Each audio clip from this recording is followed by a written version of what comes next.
Erik Ten HAG Manchester United suffered back-to-back defeat in the Premier League after the Red Devils were ruthlessly put to the sword 3-0 by Alni Liverpool. So in this video, I'll be bringing you 5 things that Erik Ten HAG got wrong as Manchester United were embarrassed by the Merseyside. But before that, I would like to welcome you to my channel. Good morning, good afternoon, good evening, depending on the time zone of where you are watching me from. Please, if you have not subscribed to my channel, kindly do that. And if you have done that before, thank you, and do not forget to turn on notification to enable you see when next I post. Alright, Erik Ten HAG came out second in the battle of Dutch coaches as his Manchester United side were trashed 3-0 by Alni Liverpool. A first half Luis Diaz double saw the Red enter the break 2 goals to the good, and Mohamed Salah added the third as the Red Devil began to crumble in the 56th minute. United grew into the match slightly but failed to ignite any sort of comeback. Ten Hag's side have now mustered just 3 points from their 3 opening games of the league after suffering a shock 2-1 loss to Brighton last time out and beating Fulham by just a single goal in their home opener. So, the first thing the manager got wrong in this game was trusting Casemiro. Last season, it became apparent that the 32-year-old Brazilian was struggling to keep up with the fast-paced Premier League, and those worries were realized against Liverpool. Casemiro was directly at fault for Diaz's first strike, blatantly giving the ball away in the middle of the park to Ryan Gravenberch, who passed to Salah wide before a floated cross was turned home by the Colombian. The holding midfielder was later caught on the ball as Diaz poked it from under his feet. Salah again swept the ball across, and the first goal scorer was there for his second. Casemiro was hosted at halftime for youngster Toby Coyler. Manuel Ugarte was signed on deadline day but signed too late to be involved in this fixture. Had it been Ugarte was available for this game, it wouldn't have been likely that he started.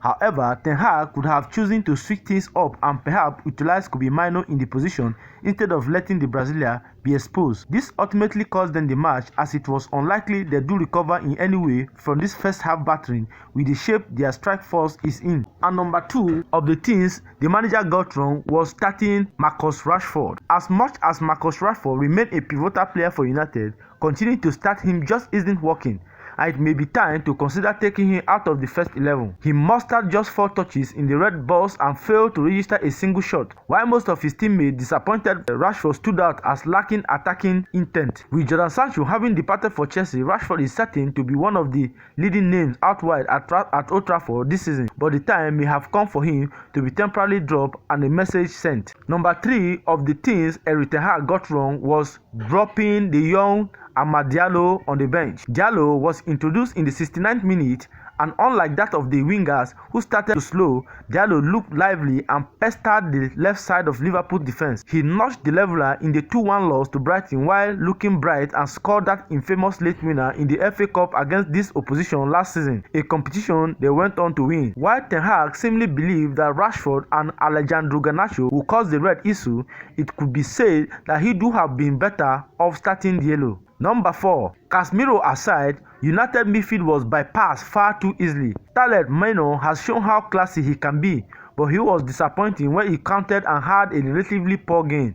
Bruno Fernandes is yet to be involved in the goal this season and had another cluster performance during the clash, while Ten Hag is slightly strapped for option, either switching players or giving another midfielder a chance may have better feast and stop the goals from flying in. And the very last one was not bringing a number 9 in the summer. Joshua Zirkzee scored a club winner during the opening 1-0 win against Fulham but failed to make much of an impact during the 2-1 defeat the following week. Ten Hag trusted a new $36.5 million Dutchman to lead his line against Liverpool, but when United raised their game and started to get some of the ball following their old rival's third goal, Zirkzee missed chance after chance.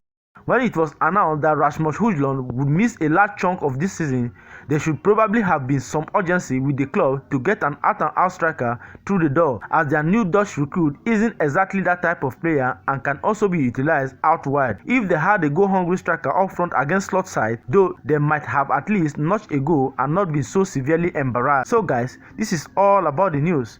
What do you think about Casemiro's performance against Liverpool side? Do you think it is time for the Brazilian to be given a rest, or you think the manager should continue using the Brazilian as he brings much experience into the squad? Please, whatever your opinion may be on this, I would like to see it on the comment section. Do it to like, comment, and do not forget to turn on the notification button to enable you see when next I post. Thank you for watching this video. Bye.